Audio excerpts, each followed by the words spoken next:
আমি যখন বারবার কল করে ভালোবাসি ভালোবাসি বলতাম, তুমি বলতে অতি ভক্তি চোরের লক্ষণ।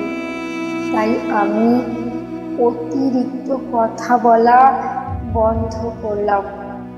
আমি যখন কথা বলতে চাইতাম, সময় দিতে বলতাম, তুমি বলতে সময়ের দাম দিতে শেখো।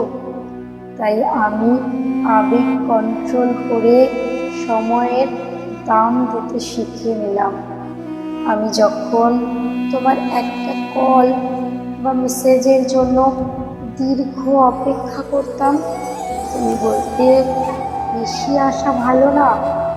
তাই আমি আশা করা ছেড়ে দিয়ে অপেক্ষা করতে ভুলে গেলাম।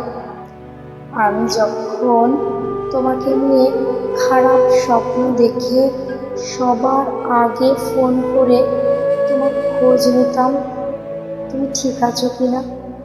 তুমি বলতে পাগলামিটা একটু কমাও। নিজেকে তাই সুস্থ মস্তিষ্কের মানুষ হিসাবে গড়ে তুললাম। আমি যখন না খেয়ে অপেক্ষা করতাম এটা জানার জন্য তুমি খেয়েছো কিনা। তুমি বলতে এত ন্যাকামি ভাল লাগে না। তাই আমি ন্যাকামি ছেড়ে নিজের মতামতকে তখন গুরুত্ব দিতে শিখলাম। আমি যখন মন খারাপ করতাম তোমার অবহেলায়, তুমি বলতে এত দুর্বল কেন তুমি। তাই আমি মন খারাপ ছেড়ে নিজেকে শক্ত করে নিলাম।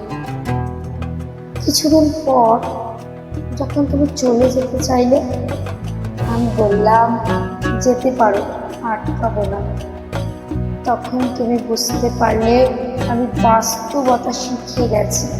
হ্যাঁ, তুমি আমায় অনেক কিছু শিখিয়েছো, এর জন্য ধন্যবাদ।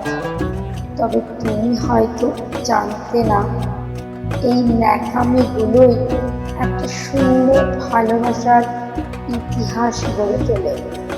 তুমি জানতে না, এই পাগল মানুষগুলো মন থেকে ভালোবাসতে জানে। তুমি হয়তো জানতে না, এই ছোট ছোট আবেগগুলো থেকে ভালোবাসা তৈরি। তুমি হয়তো জানতে না, আমি তোমাকে ভালোবাসি বলে আমার অতি গুরুত্বপূর্ণ সময়টুকু তোমায় দিতাম। আজ আমিও একটা জিনিস তোমায় শেখালাম, অতিরিক্ত অভিমানিত যারা হারিয়ে যায় তারা কখনো ফিরেই আসে না।